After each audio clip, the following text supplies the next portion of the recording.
This is a fictional story inspired by common themes of family betrayal. It does not promote harm or violence.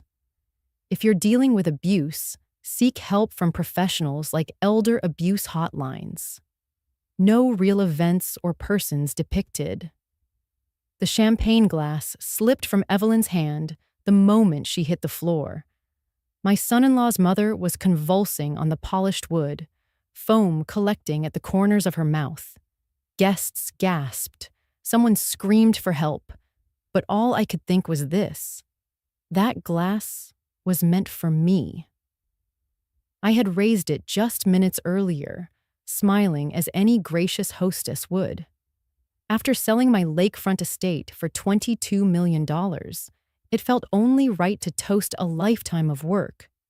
A house that held my late husband's laughter, my daughter's childhood, and my own sacrifices. But the man who married my daughter, the one with a smile just slick enough to cover the cracks in his life, had already fixed my toast.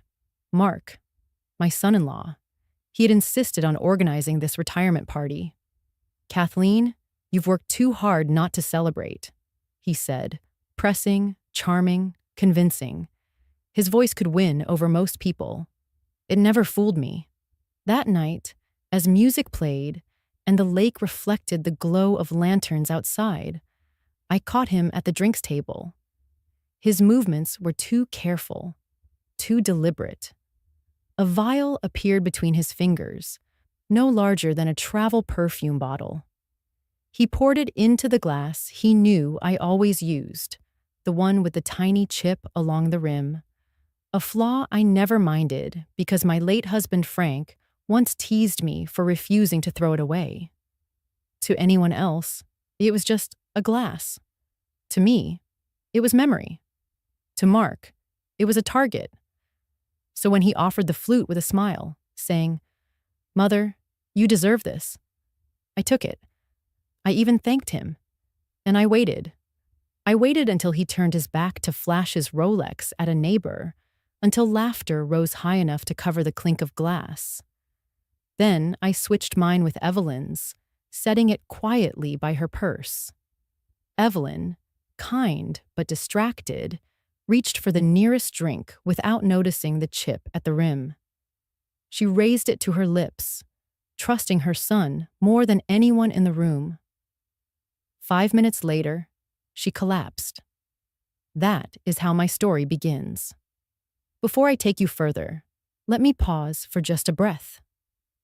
If you're listening now, if you've ever felt underestimated or overlooked, stay with me. And if this story strikes something in you already, consider subscribing, leaving a like, or turning on the bell. It helps more than you know, and it tells me these truths are worth sharing. Now, back to that night. I stood still, holding my breath as Evelyn writhed. Around me, guests surged into chaos. Laura, my only daughter, Mark's wife, clutched her phone, dialing for an ambulance. Panic sharp in her voice. Mark dropped to his knees, shouting for help, his performance almost convincing. Almost. I'd seen genuine fear before. His was theater. And me? I stayed kneeling, by Evelyn's side, pressing a hand to hers. Not because I didn't know what had happened, but because I did. I remember thinking how strange it was, the symmetry of it all. I had just sold the estate on the lake, the place Frank and I built from nothing, and I thought this party would be a closing chapter. Instead, it became a test of survival. The lake glimmered through the windows behind the crowd, silver under the moonlight. I could hear the water moving gently, steady and calm, while inside this house, chaos erupted. That contrast carved itself into my memory. The stillness of the lake, the frenzy of the room, and my own silence in the middle. No one noticed that my glass, the chipped one, sat untouched on the counter now. No one noticed the way Mark's eyes flicked to it once, twice, then away. He was too busy calling Evelyn's name, shaking her shoulder as if he had no idea why she was down. But I had seen. I had seen every move. In moments like that, people expect confrontation, a scream, an accusation, a scene. But I learned a long time ago, in boardrooms and negotiations, that the loudest person is rarely the one in control. Power often hides in the quiet. So I said nothing. As paramedics rushed in, as Laura sobbed that she didn't understand, I stood with my hands folded. I let the questions swirl without answers. And inside, I promised myself this. I would not only survive, I would show them exactly what a woman like me could do when underestimated. The chipped glass waited on the counter, glinting under the chandelier.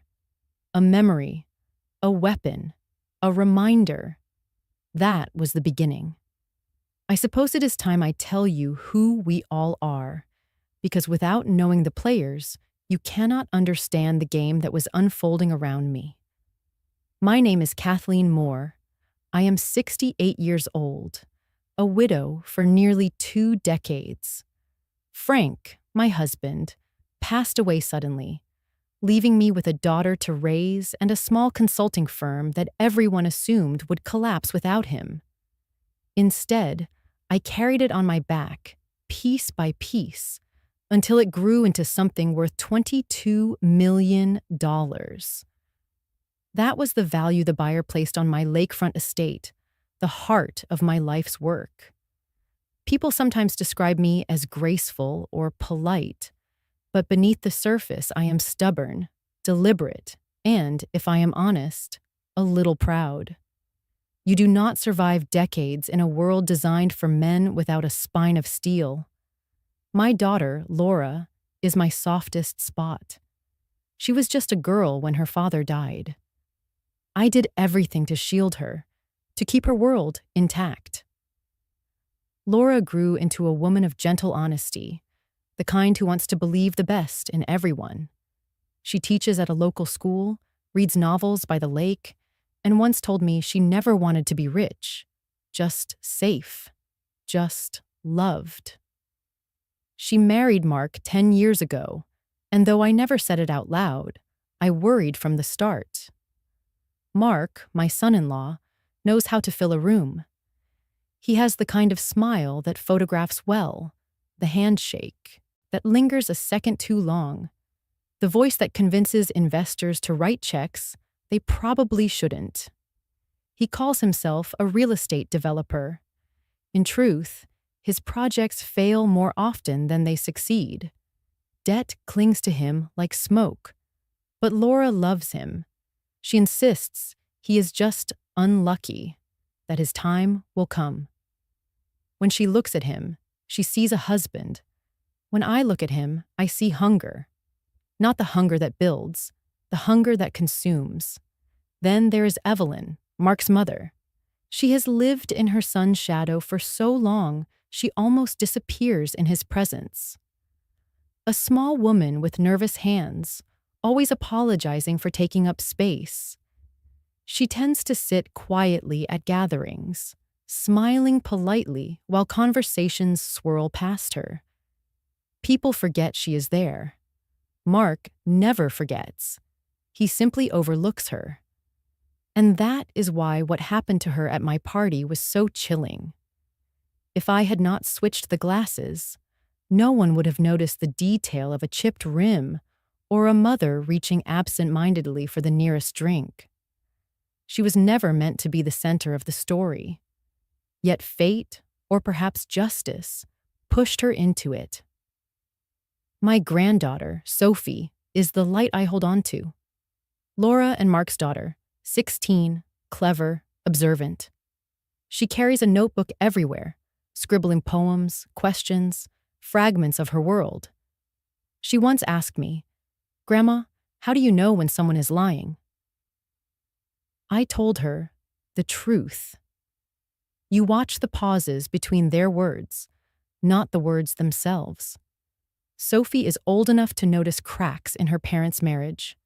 old enough to hear whispers about money, but still young enough to hope people will change. When she visits me, we bake muffins and sit by the roses Frank planted. She makes me believe not everything is lost in the next generation. And finally, Richard Hale. My attorney, my shield, the man who has stood at my side through contracts, lawsuits, and grief. Richard is precise, thin frame, wire-rimmed glasses, handwriting neat enough to print in textbooks. He does not waste words. He has been with me since the early days of the firm, guiding me through legal storms when competitors tried to sink me, drafting the documents that kept my estate secure. I trust him not because he is perfect, but because he does not flatter me. He tells me the risks, the consequences, the truth. When my instincts flare, Richard is the one who turns those instincts into action the law will recognize. If I had shouted at Mark that night, nothing would have come of it. But with Richard, silence could become a weapon sharpened by paper and ink. So there we were, a widow with a fortune, a daughter who wanted peace, a son-in-law drowning in debt, a mother-in-law who faded into the wallpaper, a granddaughter still innocent enough to believe in goodness, and a lawyer who had seen enough betrayal to prepare for anything. That was the cast of my life on the night of my retirement party. If you imagine us gathered together, picture this: lanterns glowing along the lake, champagne chilled on ice, laughter bouncing off the water. Laura greeting neighbors, her voice warm. Mark shaking hands too firmly. Evelyn adjusting the sleeve of her dress, trying not to spill.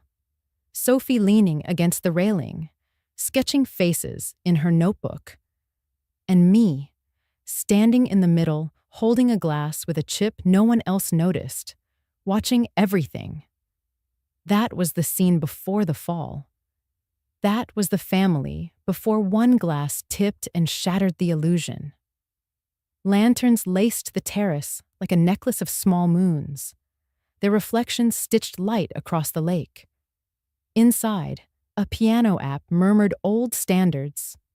Outside, neighbors drifted in and out with plates, and crystal chimed each time glasses met. I stood by the windows with the flute I always chose, a slender stem with a tiny chip along the rim. Frank once teased me for keeping it. I kept it because the flaw held a memory. Tonight, the flaw would mark a target. Mark, my son-in-law, played the perfect host. He shook hands, thanked the caterers, laughed easily, sleeves rolled, tie loosened just enough. When he lifted his voice to make a welcome, people turned as if he were a lighthouse. Laura, my daughter, stood beside him with that faithful light in her eyes. I watched the room absorb his charm like warm bread takes butter. It looked effortless. Charm is rarely free. The lake breathed a cool thread through the screen. Lanterns trembled. I have spent decades reading faces across boardroom tables. I watched Mark the same way I watched men who called me ma'am and underestimated me anyway. He drifted toward the champagne, his hands courteous, his posture precise. From his jacket came a vial no larger than a lipstick. Glass, clear, no label. He held it low, unscrewed it while laughing with a neighbor, and tipped it over one flute. Mine. I did not exhale. The liquid darkened the pale gold for a heartbeat and vanished. In business, the one who hides the hand is never invisible. If you watch the shoulder and the breath, you always see it. He slipped the vial back into his pocket, lifted the chipped flute, and turned toward me with devotion painted on. Kathleen, he said, smiling, after selling your lakefront estate for $22 million, you deserve the first toast. His voice rang generous. His eyes measured me like a ledger. I took the glass and felt the nick under my thumb. My pulse fell into its old work rhythm. Steady, cool, practical. You do not win by flinching. I thanked him, raised the flute, and the room applauded. Cameras glinted. Someone whistled. The piano shifted keys. I stepped through the thicket of greeting hands as if I were simply seeking air. Evelyn, his mother, lingered near the buffet, adjusting the strap of her purse. She is a small woman who apologizes for reaching the mustard. She lives in the soft margins of other people's celebrations. Her eyes found mine.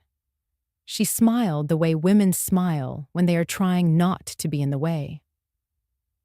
I paused beside her and set my flute down near her bag, a hostess making space. Mark had already turned to show a neighbor his watch. I reached for another flute from the tray. Any flute. Fresh, cold, unremarkable. I poured from a different bottle, nodded at a joke, asked whether rain would come off the lake. Conversation rose and fell like a tide against pilings. The chipped glass waited quietly by Evelyn's purse. She reached without looking. Habit chooses for us when attention wanders. Her fingers closed around the stem. She lifted it in a small salute toward me.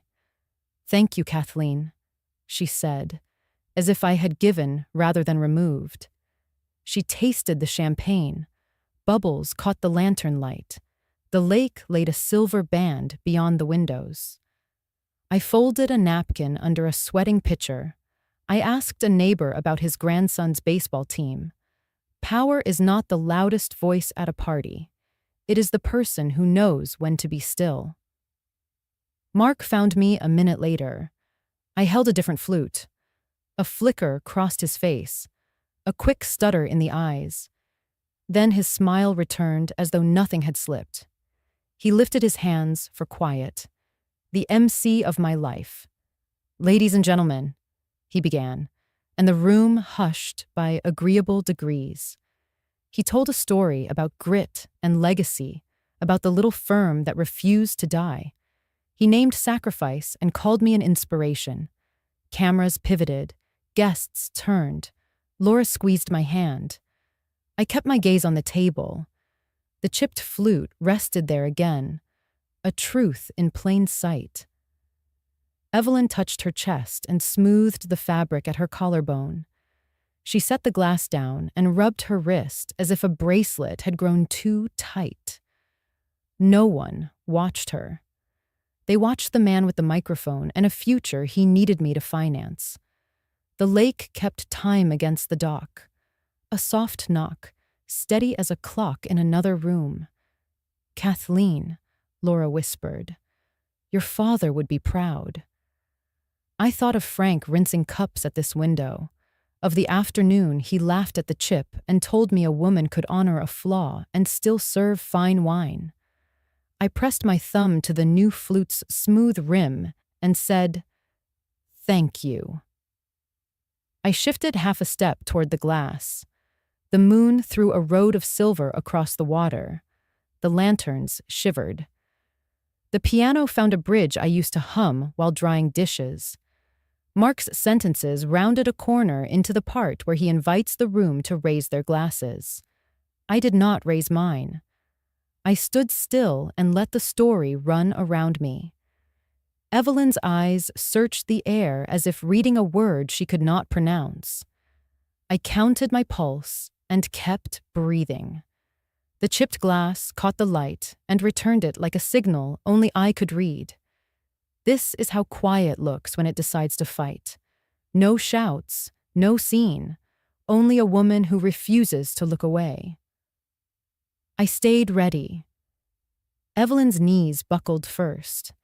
The glass slipped from her hand and shattered across the hardwood, a spray of bubbles and shards sparkling like cruel confetti. Then her whole body pitched forward. She hit the floor with a sound that cut through the chatter. For a moment, the party froze. Guests stared as if they were waiting for her to laugh, to say it was all a joke. Instead, she began to convulse. Her hands clawed at the air, foam pooling at the corners of her mouth. Mark was the first to drop beside her. "Mom! Mom!" His voice broke in just the right places. His arms wrapped around her shoulders as though he could hold her back from the brink. To anyone else, he looked like the portrait of panic. To me, it was theater, polished from practice. His eyes darted, not just at Evelyn, but toward the table where the chipped glass had fallen. Laura trembled beside me, her phone in her hands shaking so badly she almost dropped it. "What's happening?" "Oh, God. What's happening?" She pressed the screen with frantic fingers, fumbling the emergency number. I placed my own phone against my ear, calm, steady. "This is Kathleen Moore," I told the dispatcher. "We need an ambulance immediately. A woman has collapsed. She's convulsing. She may have ingested something toxic. The address is my residence. Yes, hurry." My voice did not crack. While guests clustered in circles of whispers, I knelt by Evelyn. Her skin was clammy, her breathing ragged. I pressed 2 fingers to her wrist and felt a pulse racing like a cornered bird. Mark looked up at me with wild eyes. "Do something," he hissed, loud enough for only me. I met his gaze and said nothing. The sirens came quickly, flashing red across the lakefront windows. Paramedics swept in, brisk and controlled, pushing past guests with their bags. They knelt where Mark had been kneeling, moving him aside with professional force. One clipped a mask over Evelyn's face. Another injected medication into her arm. I watched the scene with my hands folded. Not because I was detached, but because I knew. If I opened my mouth now, I would change the game too early. They lifted Evelyn onto a stretcher, her head rolling, her body slack. Laura clung to my arm. "Mom, is she going to die?" Her voice was that of a child again, the frightened little girl I once held after nightmares. I smoothed her hair. "She's in good hands," I said. I did not add the truth. Evelyn had swallowed what Mark meant for me. At the hospital, white lights bleached the hallways, and antiseptic burned in the air. Laura and I waited in plastic chairs that seemed to squeak with every shift. Mark paced the corridor, pulling his phone from his pocket, sliding it back in, pulling it out again. I wondered who he was desperate to text and who he was afraid might call. Finally, a doctor appeared. His coat was wrinkled from long hours. His face held the grave composure of bad news practiced often. "Mrs. Peterson has stabilized," he told us. "She ingested something we believe to be a toxic plant extract. Dangerous, but not fatal in the amount consumed. We've flushed her system, but she'll need observation." "Plant alkaloid?" Laura repeated. She shook her head, her voice brittle. That sounds like poison. Are you saying she was poisoned?" No, she must have taken the wrong medication. She takes so many pills, but I knew Evelyn was meticulous. I had seen her organize her prescriptions in a plastic case, labeled by day and hour. She never mixed them. I could have corrected Laura, but I didn't. Mark rubbed the back of his neck, avoiding the doctor's eyes. Could it be food? Something at the party? Seafood allergy, maybe? He forced a laugh that died quickly in the sterile air. The doctor shook his head. Unlikely. The symptoms and the toxicology we've begun suggest ingestion of a mysterious substance. We'll know more once the lab reports return. I thanked him politely. Laura kept shaking her head, muttering that it didn't make sense, that maybe Evelyn had taken something before the party. Mark slipped his hands into his pockets and stared at the floor tiles. I sat very still. In silence, I heard everything. Laura's desperate denial, Mark's quick deflection, the doctor's calm certainty. I thought of the chipped glass, the vial, the deliberate tilt of Mark's hand. Inside myself, I drew a line. I will not scream. I will not accuse. I will not give him the satisfaction of panic. I will wait. I will watch. And when I move, it will be final. So I sat in that waiting room, back straight, hands folded, and told myself the words I have carried since that night. I will not shout. I will wait. When I returned home from the hospital, the house was too quiet. The hum of the refrigerator, the tick of the hallway clock, even the whisper of the wind off the lake. All of it pressed down on me as if silence itself were testing how much I could hold. I set my purse on the table, hung up my coat, and stood still in the kitchen. On the counter sat a bouquet Laura had arranged for the party, tulips bent from neglect. They looked like guests who had overstayed. I poured myself a glass of water and drank slowly, steadying my hands. I could have collapsed into bed, let exhaustion sweep me under.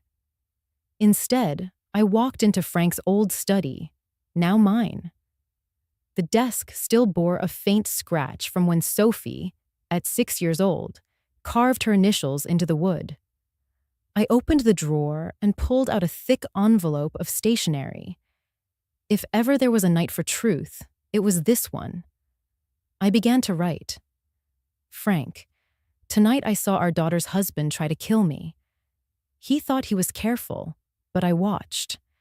I saw the vial, the pour, the way he smiled as though generosity were in his bones.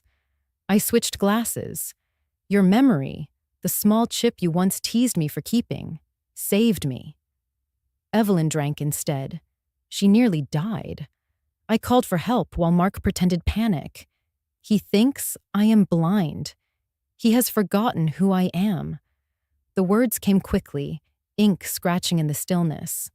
I wanted you there, Frank. I wanted your hand on my shoulder, your laugh cutting through the lies. I wanted someone to tell me I am not imagining this. Laura denies, of course. She believes her husband still. And Sophie, sweet Sophie, she is too young to see the rot underneath the varnish. So I write to you because you knew me when I was not yet hard, when the world had not taught me that silence can be sharper than any blade. I stopped, breathed, and let the pen rest. My eyes found the window, and through it, the roses you planted 20 years ago. The first spring after you died, I thought they would wither. I nearly tore them out. But they bloomed, stubbornly, as if they were proof you had not left me entirely. I remembered the day you dug the soil. Sophie was a baby. Laura chased her shadow across the grass. You wiped your brow, looked at me, and said, "These roses will outlive us both." I laughed at the time, dismissing it as sentiment. Yet here they are, still rising, still red. I wonder if that was your way of leaving me a weapon, something alive, rooted, impossible to erase. I dipped the pen again. Frank, I will not scream. That is what he expects. I will not accuse. He would twist it, call me senile, call me bitter, number. I will wait. I will watch.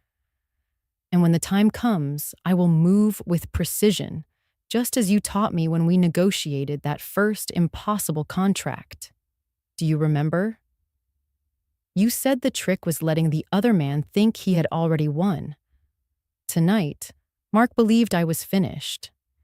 He believed the fortune we built together would soon pass to his hands. He forgot that I am still breathing, still sharp, still yours in spirit. My hand trembled for the first time since the party. Not from fear, grief, maybe. The grief of writing to a man who would never answer. I pressed the page flat, finished the letter. If you are anywhere, if you see me from a distance, know this. I will not let him take what we built. I will not let our daughter be dragged under by his debts. I will not let Sophie grow up thinking money excuses cruelty. I will protect them, even if it means standing against the people they love. I will protect myself, too, because you once told me that dignity is the only inheritance that matters, and I intend to keep mine. I signed only my first name, Kathleen. It felt less lonely that way. I folded the paper, slid it into an envelope without sealing it, and carried it to the shelf where our photo albums rested. The one on top bore a faded label, Summer at the Lake. I tucked the letter inside, behind a picture of Frank kneeling in the dirt with rose thorns on his gloves, smiling at me as though he had already guessed this moment would come. When I closed the album, I pressed my palm against its cover. The roses outside shifted in the night breeze, their stems strong, their blooms unbothered by the dark. I let the image anchor me. Then I whispered aloud, though the room was empty, I will wait, Frank. I will wait, and I will be ready. With that, I turned off the lamp and left the study. The letter remained, sealed not with wax, but with resolve, an unsent prayer, a confession, and a promise, all in one. The morning after Evelyn's collapse, I drove downtown with a steadiness I did not entirely feel. The city was waking, delivery trucks at corners, commuters clutching coffee cups. The ordinary rhythm of people who still believed life followed rules. My hands stayed tight on the wheel. The chipped glass from the party haunted me. I could see it every time I blinked. That small imperfection, once a joke between Frank and me, had nearly been my gravestone. Richard Hale's office occupied the 15th floor of a building I had walked into many times over the years. The lobby smelled faintly of polish and money. I signed my name in the log, rode the elevator, and reminded myself I was not here to panic. I was here to prepare. His secretary greeted me with the warmth of routine. "Good morning, Mrs. Moore. He's expecting you." She ushered me into the office, dark wood and leather, books stacked with quiet authority. Richard rose from behind his desk, glasses catching the light. "Kathleen," he said, extending his hand. "It's been too long. Sit. Tell me what's brought you." I sank into the chair opposite him and folded my hands. I told him everything.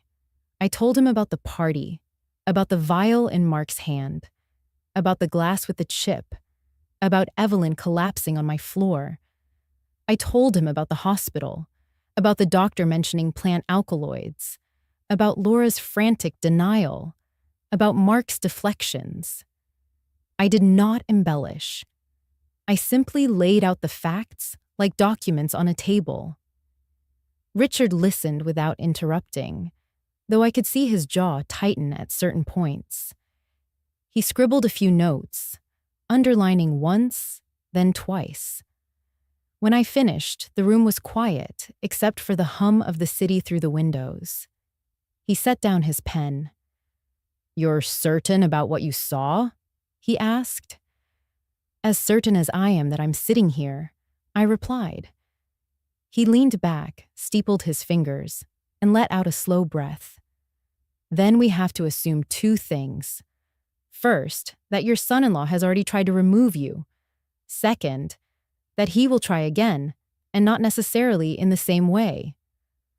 I nodded, though my throat was tight. "What are my risks?" He reached for a file and opened it, his tone shifting into the clinical cadence I remembered from past battles. The most immediate risk is financial. You've just liquidated a major asset for $22 million. That's fresh blood in the water. If Mark is in debt, and I suspect he has motive to access those funds quickly. I waited. He adjusted his glasses. There are 3 standard avenues for someone like him. 1, outright theft, but that leaves evidence. 2, persuasion, convincing you to sign a power of attorney, which would give him control over your finances. And 3, incapacity claims. If he and your daughter argue that you're no longer mentally competent, they can petition for guardianship. That would put your assets under their control for your benefit. In practice, it means you'd lose the ability to decide anything for yourself. I felt my stomach clench, but I kept my voice steady. Guardianship. On what grounds? Your age, the recent sale, stress, grief. It doesn't take much. Families have won cases with far less.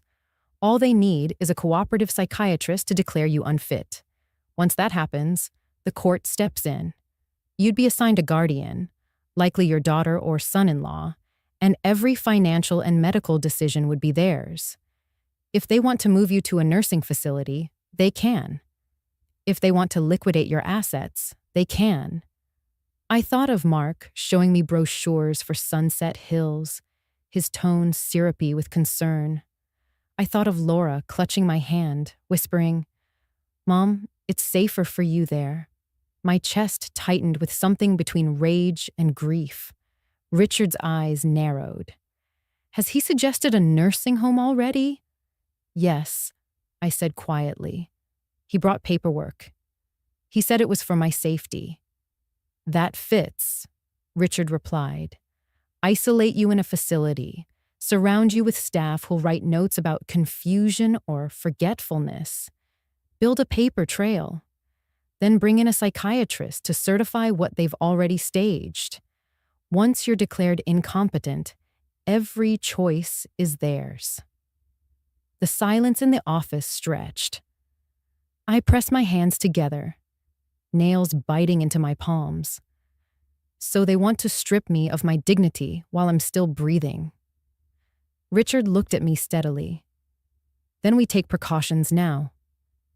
We make your competence undeniable.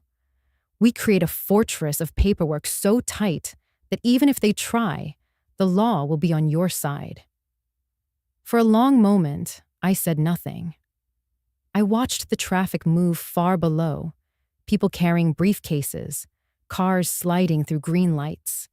They had no idea how fragile a life could be. Finally, I nodded. If they plan to take my dignity with paper, then I'll take it back the same way. If they want control, they'll find nothing but walls. A flicker of approval crossed Richard's face. Good. Here's what we do. First, I'll schedule an evaluation with a geriatric psychiatrist I trust, someone with a reputation for honesty. You'll be certified competent in writing, immediately. That goes into the file. Second, we restructure your estate. Right now, your assets are too exposed. We'll move them into trusts, tighten access, and appoint neutral trustees. That way, even if Mark waived a power of attorney under a banker's nose, there'd be nothing for him to touch. Third, we draft directives: medical, financial, personal. You decide today who can and cannot make choices for you if something happens. Their names will not be on any of it. I sat taller. And my will? We update it. Cut out what doesn't serve your peace. Redirect to charities if you wish. Give Laura what you think is right, but make it conditional, protected. Leave Mark nothing. My lips curved, not in joy, but in recognition. If he wants a fight, he'll get one he can't win. Richard closed the file. Kathleen, I've known you 20 years. You don't rattle easily. You're playing a long game now. Just remember, silence is power when you have the documents to back it. I rose, smoothing my jacket. The roses outside swayed in the morning wind, red against gray concrete. I placed my hand on the desk, steady. Thank you, Richard. I will not scream. I will not accuse. I will wait. And when I sign, it will be final. The meeting ended with a handshake, firm and deliberate. Paperwork justice had begun. The day after meeting Richard, I knew I needed more than legal walls. Paperwork would protect me, but only if I had proof of what was already circling beneath the surface. Mark was clever in appearances. He understood how to wear charm like a tailored suit.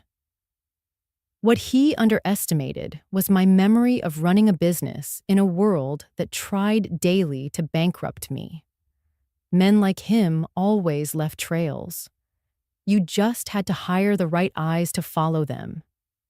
That is how Patricia Williams entered the picture again. Patricia ran a private investigation firm I had used in my consulting years, whenever a potential partner seemed too glossy. She was quick, discreet, and meticulous. I dialed her number, and her voice came through the line, warm and steady. "Kathleen Moore," she said. "It's been a while. You sold the estate, didn't you? Congratulations." "Thank you," I replied, "but I'm calling because I need your help." This time, it's personal. Patricia was silent for a beat, then asked, "Is this about your son-in-law?" Her perception startled me, though it shouldn't have. People like Patricia see patterns others miss. "Yes," I admitted. "I need to know everything about his financial life. Debt, loans, insurance policies, anything. And quickly. You'll have it in 48 hours, she promised. True to her word, Patricia sat across from me 2 days later in a quiet cafe, a manila envelope between us. She slid it across the table, her eyes sharp. "I'll walk you through it," she said. Inside were pages of bank statements, loan records, credit reports. The first sheet alone made my pulse slow into the deliberate rhythm it takes when truth crystallizes. Mark's debts weren't just high, they were catastrophic. His real estate company had been operating at a loss for 3 years.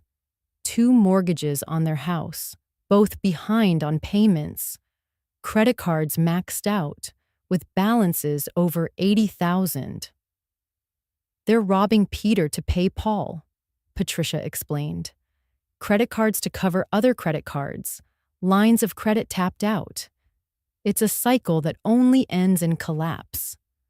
I turned the page. And this? Patricia tapped her pen against a line highlighted in yellow. 6 months ago, Mark took out a life insurance policy. $500,000. Guess who the insured is? My chest tightened. "Me." Patricia nodded. "He listed you as the covered individual, with his wife Laura as the beneficiary, but the paperwork was clearly prepared by him. He positioned himself as handling the details, probably so Laura wouldn't ask questions she didn't want answered." I ran my fingers over the page, bile rising in my throat. "So, if I die, Laura receives $500,000, and he gets access to the $22 million from the estate." "It's motive in black and white," Patricia said quietly. I looked up at her, holding her gaze. "That's not all, is it?" She pulled another document from the envelope. 3 months ago, he began making payments to a psychiatrist, a Dr. Richard Steinberg. Small amounts at first, then increasing. Regular consultations. The timing lines up with your estate sale. I frowned. "What kind of psychiatrist?" "Geriatric," Patricia replied. "Specializes in competency evaluations." I stared at the name on the page, the letters blurring for a moment. Richard had warned me of this exact scenario. Establish a pattern of supposed confusion, then bring in a professional willing to certify incompetence. With Steinberg on his side, Mark could present me as incapable of handling my own affairs. Guardianship would follow, and with it, control of everything Frank and I built. Patricia leaned in. I've seen Steinberg's name before. Families in disputes. Cases where the elder swore they were fine, but somehow wound up in facilities with all assets transferred. His reports always seem to favor whoever pays him. The cafe noise faded to a low hum.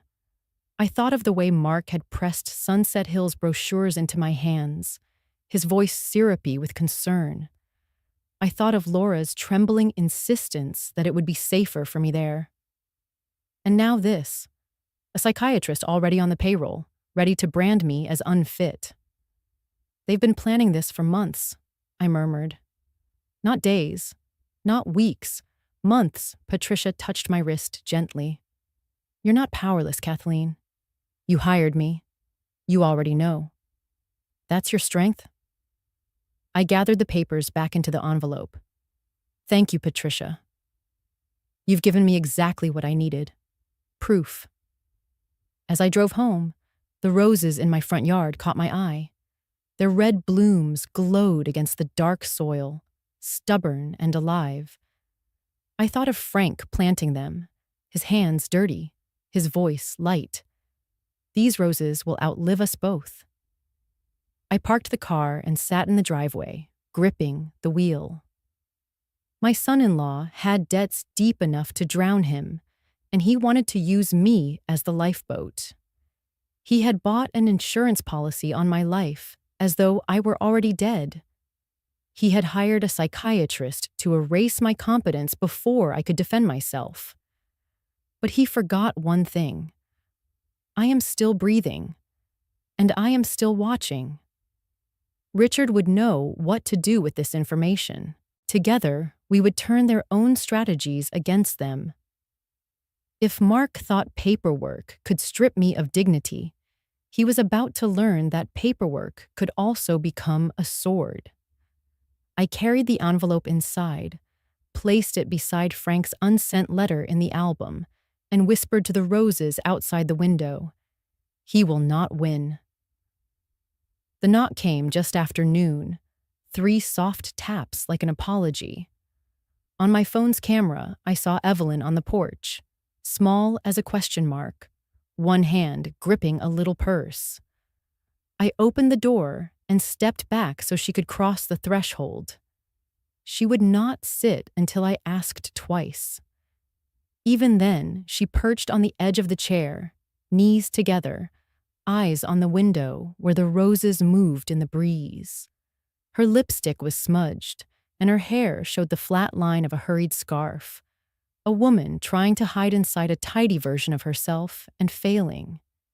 "Tea?" I asked. "Yes," she whispered. Then, like a child, "If it's no trouble."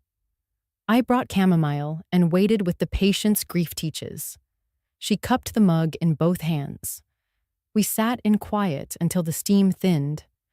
"I remember the taste," she said. "Metallic, bitter, like sucking on a penny." Her eyes lifted to mine. I saw him at the table. Not clearly, just the way his shoulders went tight, the way his head turned to check whether anyone was watching. A bottle between his fingers. Small. She blinked. "He did something to that glass." "I know," I said. The admission buckled her. She set the mug down and pressed her hands to her face. "Kathleen, my son tried to kill you."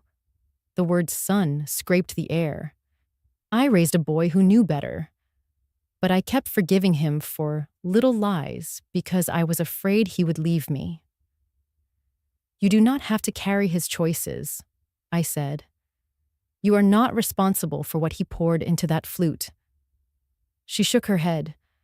"I should have seen him sooner." He is always dressing the wound with charm. I looked at the bandage and not the blood. She smoothed her skirt, a habit learned to vanish. He thinks money will finally make him safe. Evelyn, can you tell the police what you told me? She stared at the roses. Her mouth trembled. He is my child. I waited. He is also a man who tried to erase me, I said calmly. And he almost erased you by accident. She flinched, then straightened. He cannot have your life for his debts, she said. I will testify to what I saw. I will tell them about the taste and the bottle and the way he smiled when he handed you the glass. I will tell them I wanted to believe he was good. Thank you, I said. Your truth will matter. She nodded. Kathleen, I need to say something that will not be kind. Laura loves him. She will take his side until evidence drags her elsewhere. She is not cruel. She is loyal beyond reason. I know, I said. Loyalty is beautiful until it becomes a blindfold. Evelyn studied me. You are strong, she said. I have spent my life trying to be small enough to be tolerated. You refuse to be small. I am only as large as the truth, I answered. She exhaled. I never wanted money from you. When Mark brought me into his plans, I told myself he was talking about keeping you safe. I thought he meant a retirement place. That is the mouth a lie uses. It borrows the voice of care. We let silence sit between us like a witness. The clock ticked evenly. Will they put him in prison? She asked. That is not for me to decide, I said. My work is to tell the truth and to protect what Frank and I built. Your work is to protect what remains of you. Evelyn reached for her purse and removed a folded paper. I wrote down what I remember, she said.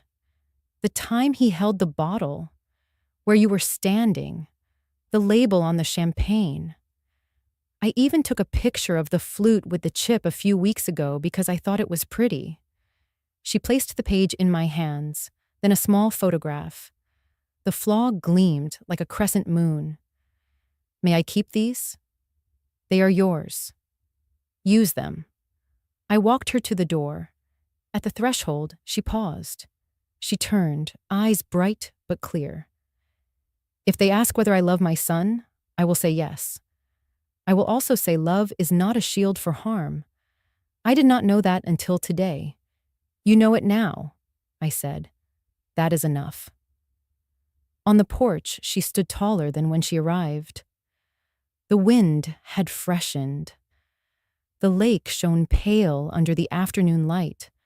The roses held steady. I watched her go.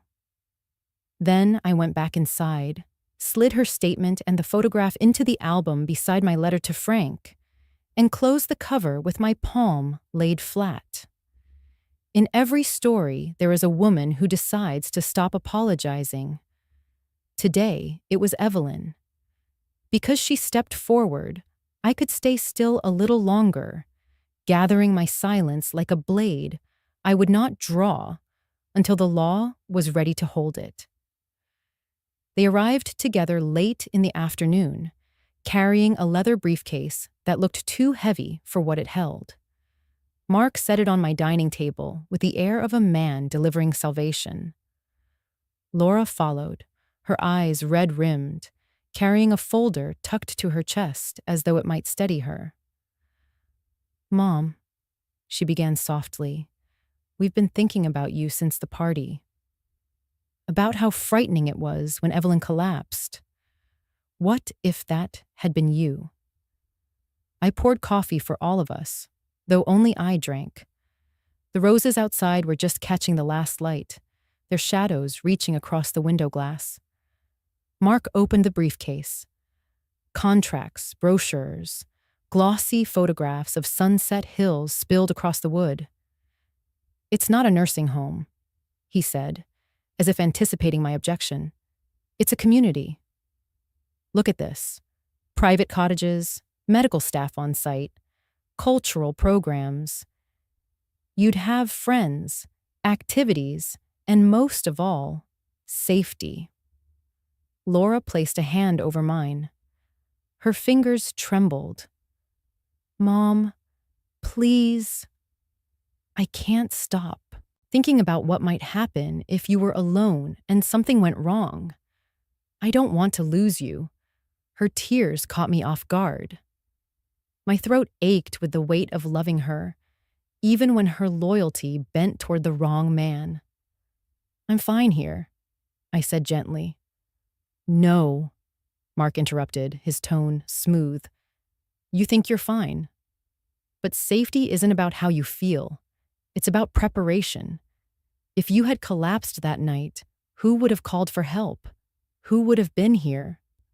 I looked at him, remembering the vial between his fingers, the way his eyes had searched for mine when Evelyn hit the floor.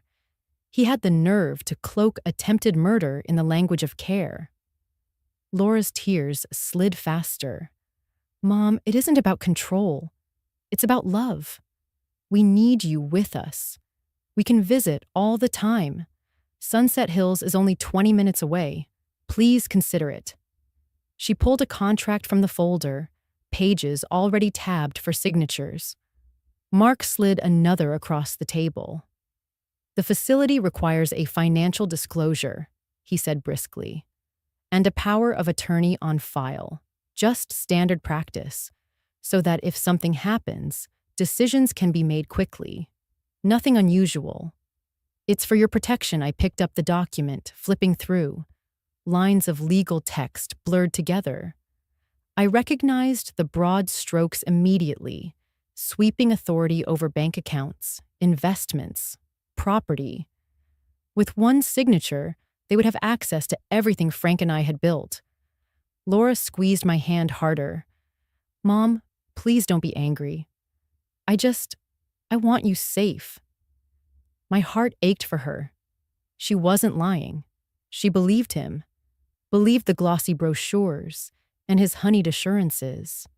She was my daughter, still the child who brought me dandelions, who clung to me at funerals, who wanted only peace. It hurt more than any betrayal to see her used as a weapon against me. I kept my face composed. This seems like a lot of authority to hand over, I murmured, as though considering. Only technical, Mark said quickly. It's nothing more than paperwork. Think of it as insurance. $500,000 on my life, filed 6 months ago, Laura's name as beneficiary. His words curdled in my stomach, but my smile never wavered. Very well, I said finally. If it gives you peace, I'll sign. Mark's eyes flashed triumph. Laura sagged with relief, tears brightening into hope. I took the pen he offered, my hand steady. I signed where he pointed, initialed where he directed. I folded the contract neatly, slid it back toward him, and pushed the power of attorney page across with my signature already written. Thank you, Mom, Laura whispered. She kissed my cheek, damp and trembling. You won't regret this. No, I said softly. I won't. They gathered the papers quickly, as if afraid I might change my mind. Mark closed the briefcase with a snap and pressed both hands on it like a prize. His smile was practiced, but his relief was real. He thought the fortress had fallen. I walked them to the door. Laura hugged me tightly. Mark offered a kiss to the cheek I did not lean into. They left together, their shadows long against the driveway. When their car disappeared down the street, I returned to the table. From the drawer, I pulled out Richard's duplicate set, the documents he had prepared for this very moment. The power of attorney I had signed did not grant access to millions. It granted control over one account, deliberately created, containing exactly $1. I traced the ink of my signature, then closed the folder with a quiet satisfaction. Paperwork had always been my weapon of choice. Tonight, it was sharper than any blade. Out the window, the roses stirred in the evening breeze, their petals steady despite the shadows. I whispered to myself, they think they own me now. Let them. They own $1. I still own my dignity. The doorbell rang just as the light on the lake shifted from gold to steel. I wiped my hands on a dish towel and opened the door. Detective Alvarez stood on the porch with another officer, rain dots on their shoulders, purpose in their faces. "Mrs. Moore," she said, voice even. "May we come in?" I stepped aside. The threshold felt like a line drawn with a ruler. On one side, a house dressed for a party that had already ended. On the other, the state, arriving with facts. "We have preliminary toxicology," Alvarez said, setting a folder on my dining table. "From the hospital and from the champagne you turned over. A toxic plant extract. Concentrated." I nodded once. On Richard's advice, the opened bottle from the party had left my kitchen in a sealed bag the morning after. Paperwork has a way of giving truth a spine. She flipped a page. "Timeline matches the onset of symptoms your guest experienced." The lab found the same compound in residue taken from a glass with a small chip on the rim. The chipped glass had been collected too. The flaw that once made me sentimental now served as a signature. A car turned into my driveway. Tires hissed on wet gravel. Through the window, I saw my daughter, Laura, climbing out with hurried hands. A scarf hung from one wrist. Mark followed, jaw set. They had left minutes ago with their briefcase of promises. Now, they were back. Laura came in without knocking. "Mom, I left my scarf," she said, then froze at the sight of the officers. Her gaze slid to the folder. "What is this?" "Mrs. Moore," Alvarez asked. "May your daughter and son-in-law join us?" I gestured to the chairs. Mark stayed standing, close enough to the door to feel its pull. Alvarez did not sit. "Mr. Carter," she said, "I'm Detective Alvarez. We're investigating a suspected poisoning at this residence." Mark lifted his palms. "Detective, that was my mother who got sick. The doctor said it might be her medication." "The doctor said it was a toxic substance," I replied quietly. Alvarez kept her eyes on Mark. Whatever it was not a medication. It was a dangerous substance. The second knock was hesitant, like a question that hoped for no answer. I opened the door to find Evelyn on the porch, a familiar purse in her hands. Alvarez had asked her to stop by to confirm a statement. The threshold held again. This time, a mother stood on it, deciding which loyalty would carry her name. Evelyn stepped in. She looked at the table, at the folder, at her son. Something in her softened and hardened at once. "Detective," she said, voice small but steady. "I saw him at the drinks table. He held a little bottle. He did something to the glass with the chip. I tasted metal when I drank." She touched her throat as if to prove she could still feel it. I wanted to be wrong. Laura swayed. The scarf slipped from her wrist to the floor.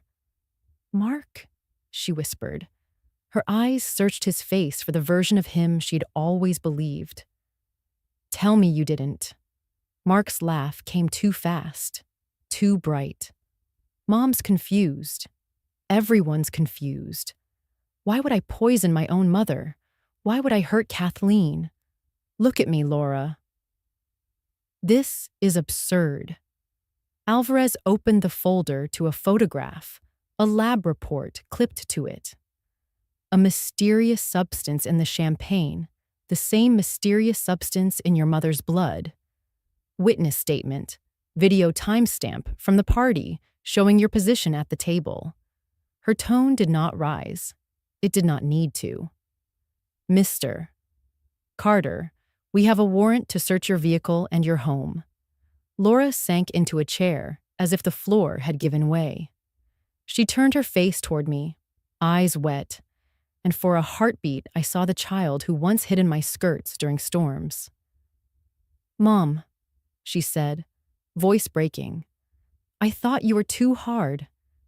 I thought you were suspicious for no reason. Now I see you were right. I wanted to gather her. Instead, I laid my palm flat on the table so she would hear its quiet knock, steady as a heartbeat. I had promised myself I would not yell. I had promised I would wait. Mark's mouth thinned. We're done here, he said, reaching for the doorknob.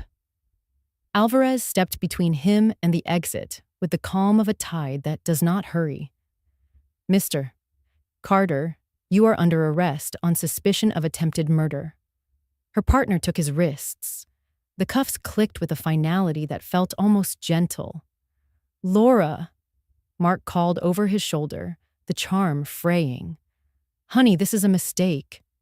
Tell them we were helping your mother. Tell them about Sunset Hills. Laura did not look at him. She stared at her hands, fingers pressed together as if in prayer. Evelyn took one step closer to her son. Then she stopped. I love you, she said, each word clean. Love is not a shield for harm. Alvarez read rights in a clear cadence. My dining room, built for birthdays and homework, held the language of consequence without complaint. The roses beyond the window shifted under the wind. On the floor by Laura's chair, the scarf lay like a dropped line that would not be picked up. They led Mark to the door. He paused at the threshold and turned his head, searching my face for something. Anger, mercy, noise he could use. I gave him nothing. The silence between us rose like a wall he could not see until he ran into it. When the door closed, the house exhaled. Evelyn's shoulders folded. Laura covered her eyes.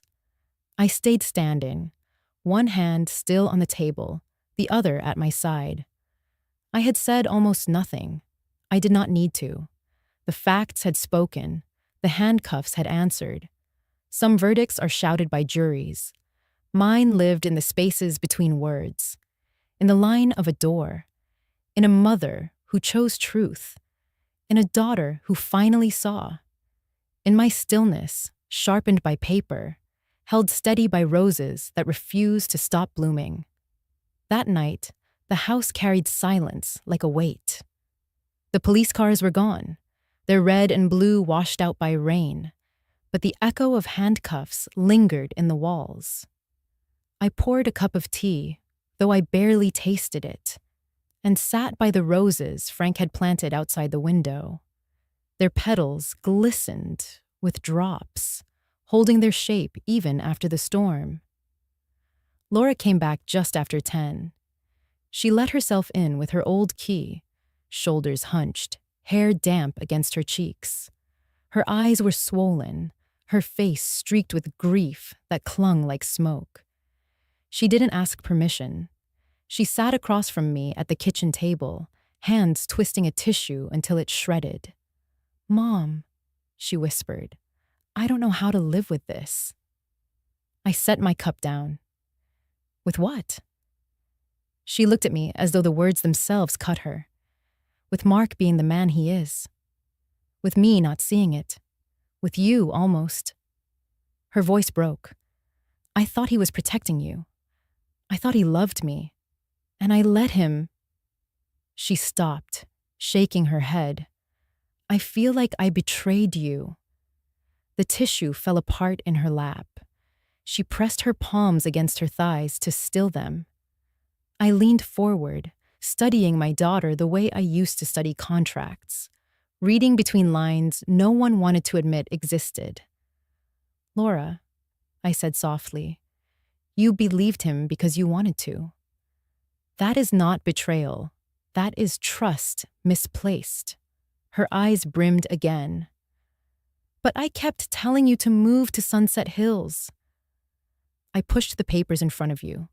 If you had signed, if you had trusted me. I let her words hang in the air. Then I repeated them back, shifting the weight. You were afraid I would not be safe. I was afraid I would lose myself. Safety means nothing if it costs your soul. She blinked, startled by the mirror of her own language. I didn't think of it that way. I know, I said, because you've lived so long smoothing Mark's edges that you forgot to protect your own. Laura buried her face in her hands, her shoulders shaking. Mom, what if I can't forgive myself? What if you can't forgive me? I sat in the stillness. My heart ached. I thought of her as a little girl, hiding behind me when thunder rolled. She had always reached for the nearest shelter. Now she was 39, still reaching, only to find the shelter itself had been the storm. Forgiveness, I said slowly, is not a gift wrapped for someone else. It is the room you build so you don't suffocate in smoke. I can forgive you for believing, because I know belief is what makes us human. But I will not forgive any plan that tried to erase me. She looked up, her tears sharp as glass. So what happens to us? To you and me? The question pierced deeper than Mark's betrayal ever could. My own child, asking if the thread still held. I felt the pull of two truths, my love for her and my duty to my own dignity, both heavy, both real. I don't know yet, I admitted. That's the price of betrayal. It puts time on the witness stand. Laura reached for my hand, desperate. Please, Mom. Don't cut me out. I'll testify. I'll help the police. I'll do whatever you need. I didn't move to take her hand. Not yet. Helping the police isn't for me, I said. It's for truth. Do it because you are willing to live in the light, not because you want me to forget the dark. She withdrew her hand slowly, shame flickering across her face. You think I'm weak. I think, I corrected, you've been taught that loyalty means silence. But silence has two faces. One saves dignity, the other feeds destruction. Tonight, you choose which it is. Laura's shoulders sagged. She nodded as if the truth weighed more than she could bear. I see it now. Too late, but I see it. We sat without speaking for a long time. The clock ticked. The roses outside glowed faintly under the streetlight. I wanted to reach for her, to fold her into the safety of my arms, but another part of me needed distance. Finally, I said, Laura, you are my daughter. Nothing can erase that. But being my daughter does not entitle you to my trust. Trust has to be rebuilt brick by brick. And if you want to build it, you'll need to start with your own backbone. Her tears slowed. She nodded again, the tiniest ember of resolve in her eyes. I will. I rose and walked her to the door. At the threshold, she paused, her hand on the knob. Mom, she said softly, thank you for not slamming the door on me. I didn't slam it, I said, but I did close it halfway. Whether it opens again is up to you. She left, her figure swallowed by night. I stood at the doorway, breathing in the damp air, the roses brushing the sill. My heart twisted with both pain and pride. Forgive or sever? The question lingered, heavy, without answer. But I knew one thing for certain. Silence would be my verdict until Laura proved otherwise. After Laura left that night, the house felt hollow, as though the walls themselves had stepped back to give me space. I set my tea aside and let the stillness pull me into memory. It is a strange thing, how betrayal doesn't always come with shouting, but with a whisper that reminds you of a time when trust was whole. I remembered a summer morning, decades ago. Laura was 7. Frank had insisted we go down to the lake early, before the sun grew heavy. He carried a wicker basket, always the planner, and reached back with his free hand to guide us down the slope. The grass was wet, clinging to our shoes, and Laura slipped more than once, her little hand gripping mine so tightly I could feel her pulse beating against my palm. "Hold on to your mother," Frank had said, smiling over his shoulder. "The lake is calm if you're steady." Laura laughed, that high, clear sound children make before the world teaches them to be cautious. She pressed against me, her hair sticking to her forehead, her small fingers locked in mine. When we reached the dock, she refused to let go until Frank crouched down and spread a towel for her to sit. Even then, she clutched my sleeve as though I were the only anchor she trusted. I had thought then, this child will always know where safety lies. The lake shimmered that day, a mirror broken by gentle ripples. Frank pointed out the horizon, told Laura that water carried secrets, that if you listened closely, it could teach you how to be patient. She listened, wide-eyed, her hand still twined in mine. I can still feel her weight leaning against me, small and unquestioning, content to let me be the one who steadied her world.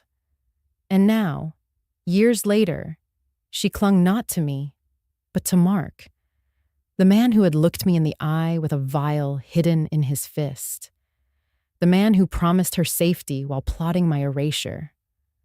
Somewhere along the way, Laura had loosened her grip on my hand and given it to someone who dressed lies in velvet. The ache of it pressed against my chest. I thought of the brochures she had slid across my table, her voice trembling with urgency. "Mom, it's safer there." She had meant it. She had believed him. But the irony was cruel. The child who once trusted me to guide her down a slippery hill now begged me to surrender my footing to the very man who had shaken it. I let myself linger in the memory longer, slowing every detail so it would sting. The sound of Frank's laugh, low and sure. The way Laura had leaned back against me, head resting just under my collarbone. The smell of lake water and sun-warmed cedar boards. Safety then was simple. Hold on, keep close, trust the one who loves you. When she grew older, Frank was the one who let her go first. Into the lake, into the car, into new chapters. He believed in the strength she had yet to see. I had always been the one she circled back to. The steady shore. But tonight, when she reached for my hand at the table, I had not given it. Not because I didn't love her, but because I needed her to understand what she had done. She had let someone else lead her into shadows and called it light. The memory blurred. I pressed my fingers against the window pane, the roses outside glowing faintly under the street lamp. Their red blooms looked almost black in the dark, yet they held their shape. Frank had planted them by hand. He said roses were honest. They wore their beauty and their thorns in the same breath. Looking at them now, I thought, love is like that too. You cannot have the bloom without respecting the thorn. Laura had forgotten that. She had chosen comfort over truth, and in doing so, she had nearly left me rootless. I closed my eyes and whispered into the silence, as though Frank still stood on that dock with us.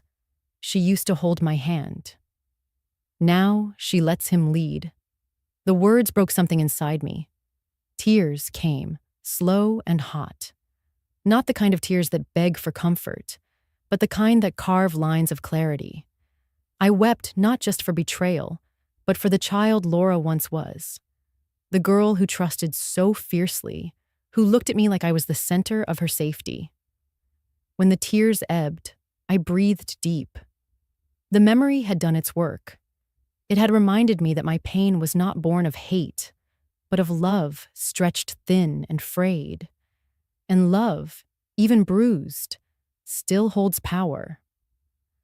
I folded the dish towel on the counter, steadied my breath, and faced the quiet house. My heart knew the truth. I could not carry Laura's blindness for her anymore. She would have to walk down her own slope, gripping or slipping, until she found her footing again. For now, I would stand where I always had, on the shore, unshaken. The trial began in early spring, the kind of season when the lake thawed unevenly, cracked sheets of ice, drifting like forgotten promises. I sat in the back of the courtroom, a shawl around my shoulders, and watched as Mark was led to the defense table in a suit that no longer fit him. His charm looked brittle under the fluorescent lights, as if even the fabric refused to hold him upright. Laura sat 2 rows ahead, her hands twisted around a rosary she hadn't touched since childhood. She wouldn't meet my eyes.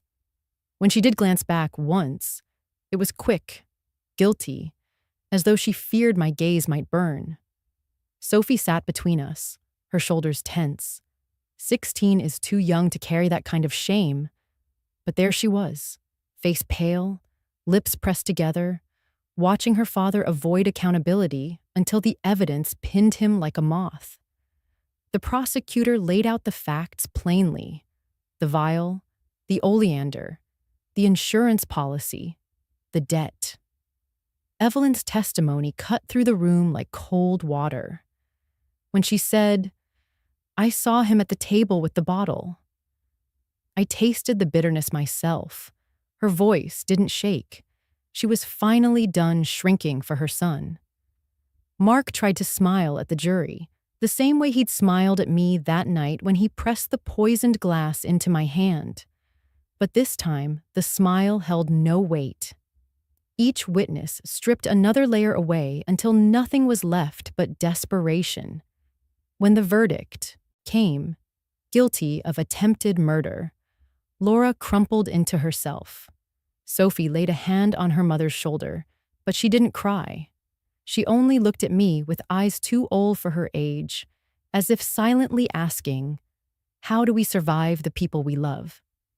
The sentence was 15 years. The gavel fell, and the sound carried like a door slamming shut. Afterward, neighbors whispered when I walked to the post office or the market, "That's her, the one whose son-in-law tried to poison her." Or worse, her own daughter sided with him for so long. What a scandalous family. I kept my head high, but solitude weighed heavy. The phone stayed quiet most nights. Invitations dwindled. Some friends pulled back, uneasy about being near someone whose family had been paraded across courtrooms and headlines.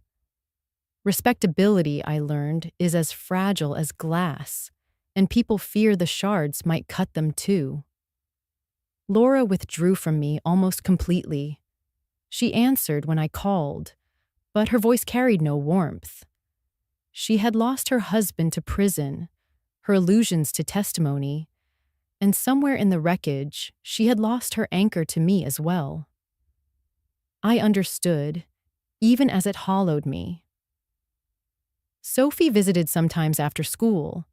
She would sit on the back porch, backpack at her feet, asking quiet questions about her grandfather, about what Frank had taught me in business, about why roses bloomed even after neglect. I gave her pieces of truth wrapped gently so they would not bruise her more than life already had. Still, the evenings stretched long. I would walk the garden paths Frank once laid with his own hands, the gravel crunching underfoot, and feel the cold bite of gossip behind curtained windows. It would have been easy to let bitterness bloom in me, to believe my life had been reduced to scandal. But one night, as I watched the roses bending under rain, the truth settled over me like a steadying hand.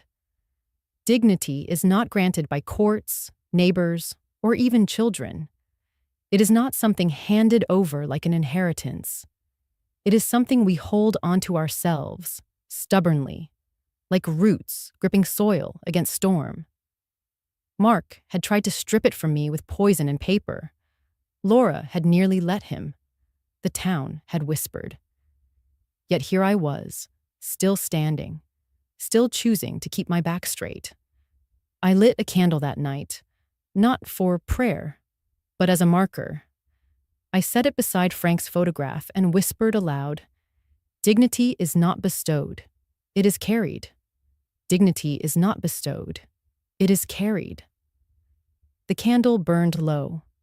I poured a glass of water and set it next to it. A quiet ritual of balance, flame and stillness, loss and endurance. The gossip did not stop the next day. Laura did not call. Sophie's shoulders were still heavy with questions. But I carried a lighter truth inside me. Scandal could stain reputation, but it could not touch the core of who I was. And that, I decided, was enough to begin again. The market was crowded that Saturday, aisles full of chatter and the smell of fresh bread. I walked slowly, scanning shelves without urgency, until my eyes landed on a row of glassware, ordinary tumblers, wine glasses, champagne flutes. And there it was, a single flute of clear crystal, standing taller than the rest, its surface catching light like water at dawn. I lifted it from the shelf. It was weightier than I expected, balanced in my hand, flawless. No chip, no scar, no hidden edge, just clean glass, transparent, nothing concealed. I turned it slowly, watching reflections bend across its curve. The chipped flute at home came to mind instantly. For years, I had favored it, sentimental about its imperfection. It had been a marker at every gathering. The glass everyone knew was mine. Mark had known it too. That was why he had chosen it. I bought the new glass without hesitation. The cashier wrapped it in tissue, but I kept it unwrapped in my hand as I walked to the car. The sun glinted through it, scattering light across the pavement. It felt like carrying a piece of clarity. Back home, I placed the glass on the kitchen counter and looked at the chipped flute resting in the cupboard. Its scar seemed more visible now, as though it had been waiting to confess. I carried it outside into the garden, to the place where Frank's roses bloomed strongest. The soil was damp from last night's rain, rich and fragrant. I knelt, my knees pressing into the earth. I held the glass for a long moment, turning it over, remembering how many toasts it had raised. Birthdays, promotions, anniversaries. And then, the toast that never was, the sip that nearly ended me. "Enough," I whispered. I dug a shallow hollow at the base of the largest rosebush, the one Frank had planted with his bare hands the year Laura was born. I laid the chipped glass down into the earth, its edge catching one last flicker of sunlight before the soil covered it. My palms pressed the dirt firm, the way Frank used to pack soil around tender roots. I stayed kneeling, listening to the wind pass through the branches, carrying faint traces of lake air. The act was small, almost invisible, yet it carried a weight larger than any courtroom verdict. That glass had been my identifier, the object Mark had counted on to mark me for erasure. By burying it, I marked the end of his claim on my life. When I stood, the roses seemed taller. Their blooms glowed crimson, petals soft but edged with thorns, a reminder of strength and fragility coiled together. I brushed my fingers lightly across one bloom. "He will not use me again," I murmured. Inside, I washed the new crystal flute carefully, set it in the cabinet alone, apart. I poured sparkling water into it, lifted it to the light, and took a slow sip. The taste was clean, untouched, no trace of bitterness. It slid down like a promise. That evening, Sophie came by with her school books. She noticed the glass immediately. New? She asked, curiosity glinting in her teenage eyes. Yes, I said. The old one is gone. She tilted her head, sensing meaning, but not pressing. She had always been sharp, quicker than most adults gave her credit for. She smiled softly. It suits you. We sat together at the table while she studied, the glass between us catching the lamplight. I thought of the circle closing, from the chipped flute that nearly ended me, to the crystal one that reminded me I was still here. Neighbors still whispered. Laura still kept her distance, lost in her own storm. But in that small act, burying the chipped glass and lifting the new, I felt a line redraw itself. I wasn't erasing history. I was choosing where to set it down. Later that night, before bed, I stepped out into the garden once more. The soil where I'd buried the glass looked smooth, undisturbed. The rose above it stood proud, a sentinel over the secret. I imagined roots winding around the buried flute, reclaiming it, turning its story into something that would feed new growth. I whispered into the night air, to Frank, to myself. The circle is closed. The scar stays in the ground. I carry only the bloom. Then I went inside, poured another glass of water into the crystal flute, and raised it. Not to anyone else, not to any crowd, but to my own reflection in the window. Quiet victory, quiet dignity. Enough. 3 months later, the roses bloomed as if they had been saving themselves. The bushes thickened, the canes climbed, and the air along the back fence smelled faintly of pepper and honey. I watered in the early mornings, moving the hose in slow arcs while mist lifted off the lake. The house had quieted into a rhythm that made sense again. Coffee, letters, a walk under the elms, small tasks finished without anyone watching the clock. The new crystal flute lived by the sink, clean and bright. When light passed through it, the kitchen filled with a pale ribbon, and I took that as a kind of blessing. Evelyn arrived with a lattice pie on a Tuesday. She rang once and waited, her posture dignified in a way that was new. I noticed it before I noticed the pie. The woman who used to stand like a question now stood like a sentence. She had asked permission her entire life. Now she simply asked for tea. We carried the pie to the porch and ate it warm, the crust flaking onto paper plates, the filling staining our forks red. She told me she had started attending a discussion circle at the library, a group for caretakers and mothers, and that she had spoken there for the first time. I said my son did a terrible thing, she offered, eyes level, and that loving him does not mean lying for him. The words did not tremble. I poured more tea. How did it feel, I asked, to say it where people could hear you? Like standing up after years on my knees. She answered, and a small smile tugged at her mouth. I thought the roof might collapse. It did not. We watched a wasp hover near the far hedge, then veer away. The lake held a sheet of light. A boat moved slowly without hurry. Evelyn smoothed her skirt and glanced at the rose that marked the old glass's grave. Do the roots ever push something like that back up? She asked. After it has been buried? Sometimes storms work things loose, I said, If it rises, I will put it deeper. She nodded, as if that settled more than horticulture.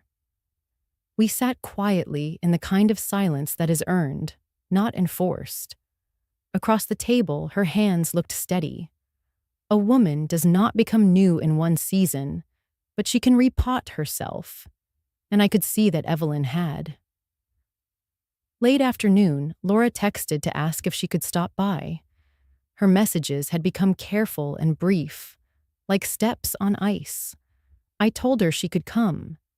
Evelyn touched my wrist. "Do you want me to go?" she asked. "Stay," I said. "You are part of the truth." Laura arrived with the light behind her, which made it hard to read her face at first. When my eyes adjusted, I saw a version of my daughter I recognized, and did not. Shoulders squared by effort, eyes ringed by weeks of poor sleep, hands clasped so tightly the knuckles whitened. She paused at the edge of the porch, as if the floorboards were a shoreline she was not sure she had permission to cross. "Mom," she said. "Evelyn." She looked from one of us to the other and then down at the roses. "May I sit?" I gestured to the chair. She did not reach for me. I did not reach for her. The space between us felt honest, in a way that was not cruel. "I came to say I am sorry," Laura began. The words came without decoration. "I am sorry for not believing you. I am sorry for asking you to leave your home. I am sorry for handing you papers I did not read with clear eyes. I am sorry for the hurt I helped carry into this porch." Evelyn's teacup clicked softly against its saucer. I held mine without drinking. Laura stared at her hands. I wanted safety so badly, I mistook control for care. I thought if I could arrange everything, nothing could break. I see now that I was breaking you to keep my picture intact. I let the wind move through the moment. The roses rustled as though turning a page. "Thank you for speaking plainly," I said. "It matters." Laura took a breath. "I also came to tell you what I am doing, not what I want from you. I have withdrawn from the Sunset Hills application. I am meeting with a counselor each week.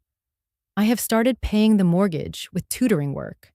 I am not asking you to fix anything. I am asking you to let me fix what I can." Evelyn glanced at me, and I saw pride there that did not belong to biology. I felt something loosen, not forgiveness exactly, more like slack in a rope that had been pulled too tight. Laura lifted her eyes. "If you ever invite me in for dinner, I will come. If you need me to leave, I will go. I do not expect hugs. I do not expect trust. I will live with the distance I created." I set my cup down and rose.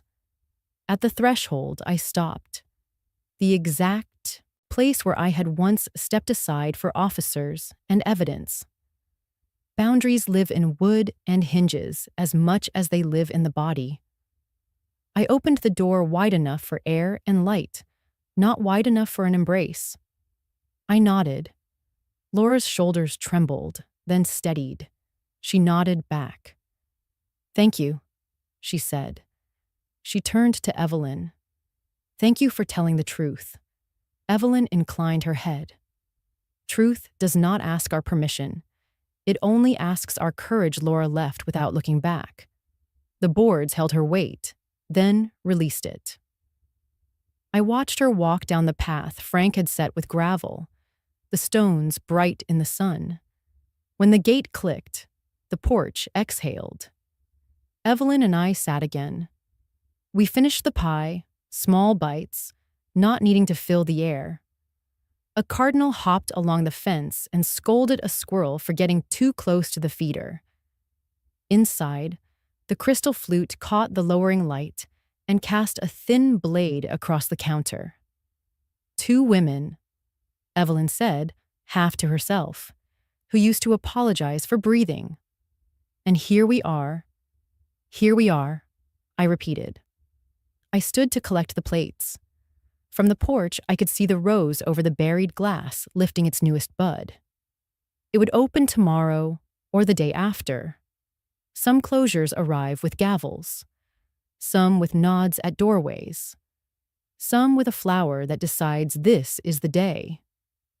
I carried the dishes inside, set them by the sink, and felt the house settle around us.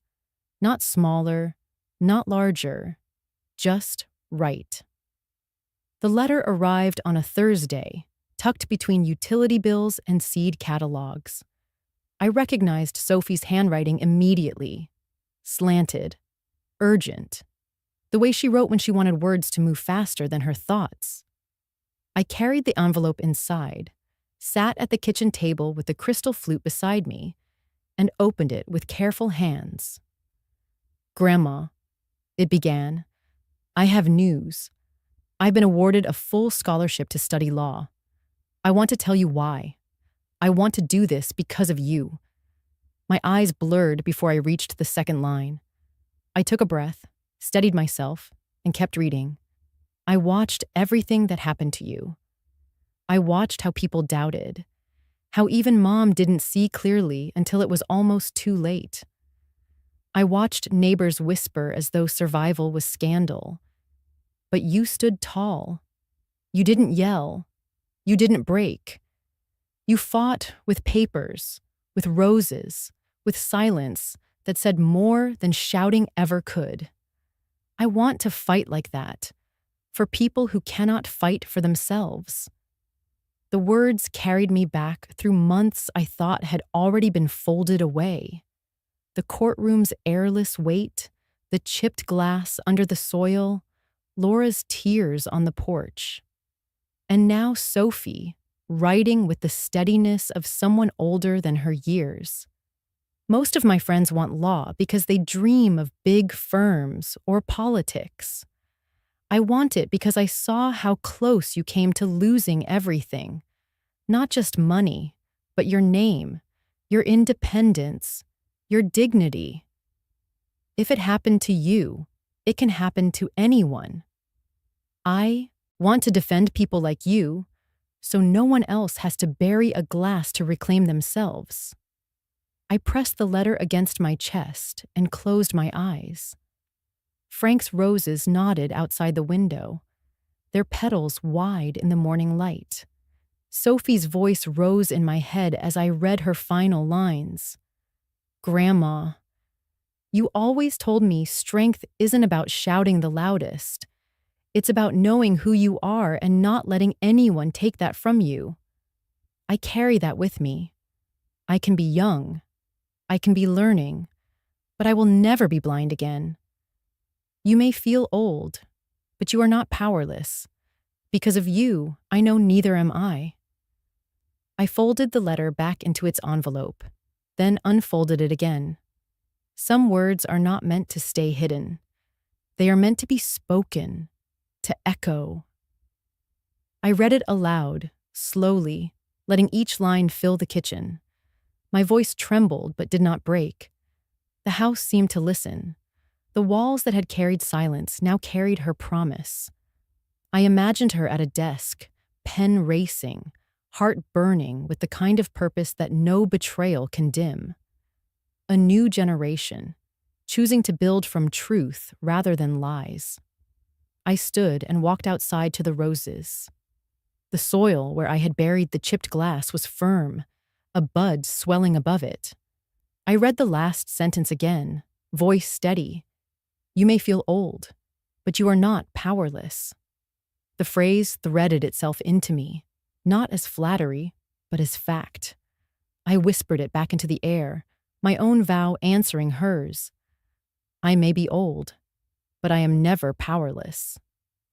The words lingered, a thematic echo that bound the story into a circle, from the poisoned glass to the crystal one, from Mark's lies to Sophie's clarity, from Evelyn's silence to her truth, from Laura's blindness to her first halting steps of sight. And me, standing with roses at my back, knowing dignity was not something given or taken. It was something I had carried all along. The letter trembled in my hand, but my heart was calm. I pictured Sophie in a courtroom someday, standing firm, her voice steady, her eyes unflinching. A granddaughter who had seen the cost of silence and chosen to speak. I slipped the letter into the album where Frank's photographs lived, next to the one where he held Laura's tiny hand by the lake. Another circle. Another anchor. The evening light spilled across the garden. I poured sparkling water into the crystal flute, raised it to the horizon, and let Sophie's words ring in me one last time. I may be old, but I am never powerless. And for the first time in months, I felt not just survival, but renewal. The lake was still that morning, the kind of stillness that makes you whisper without knowing why. I carried my tray to the bench Frank built years ago, the wood now silvered by weather, but steady under me. On the tray sat my teapot, steam curling, and the crystal glass I had chosen to use for tea. Old habits would have demanded porcelain, but today I wanted to feel the weight of clear glass in my hand. I poured slowly. The amber liquid caught the early sun. No blemish, no crack, nothing hidden. I lifted it, and for a moment I simply looked, at the light bending through its sides, at the way it reflected the roses that lined the path to the water. Those roses had grown thick since spring, stubborn and radiant, proof that roots hold even after storms. I sipped, the warmth spreading through me, and my eyes drifted across the lake. I could almost see Frank there, his figure steady on the dock, his hand lifting to wave. I whispered, "I kept myself, Frank." I did not let them take me. The words were not prayer exactly, but they felt like a promise sent into air and water. The breeze stirred, carrying the scent of roses. I thought of Evelyn, who had found her voice after decades of silence. I thought of Laura, standing on the porch, her apology measured, her distance necessary. I thought of Sophie, with her scholarship letter pressed into my album, her words echoing through me. You may be old, but you are never powerless. The chipped flute lay buried under those roses now, roots weaving around it, turning pain into soil. The crystal one gleamed in my hand. That was the circle. That was survival turned into renewal. Neighbors still looked twice when I passed. Some would never forget the scandal. But scandal fades. What remains is the quiet knowledge that dignity is not theirs to give or take. It is mine to hold. And I have held it. I raised the glass once more, not to a crowd, not to family who had doubted me, but to myself. Clear, unbroken, transparent. The kind of glass no one could mistake for weakness again.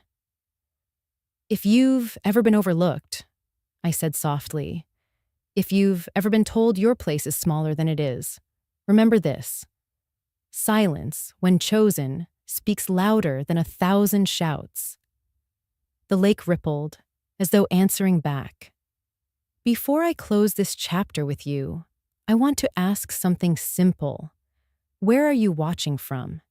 Is it a quiet morning with a warm cup of coffee in your hand? Or a late night where stories like this keep you company? Tell us in the comments. We read everyone with gratitude. And if my story touched your heart, I invite you to subscribe. Not just to hear more stories like this, but to join a community that still believes in kindness, in healing, and in second chances. Thank you for giving me your time today. Wherever you are, I hope you carry this story with you. And remember, sometimes the miracle doesn't knock on your door. It waits quietly, until you are ready to open your heart. Take care, and I will see you in the next story.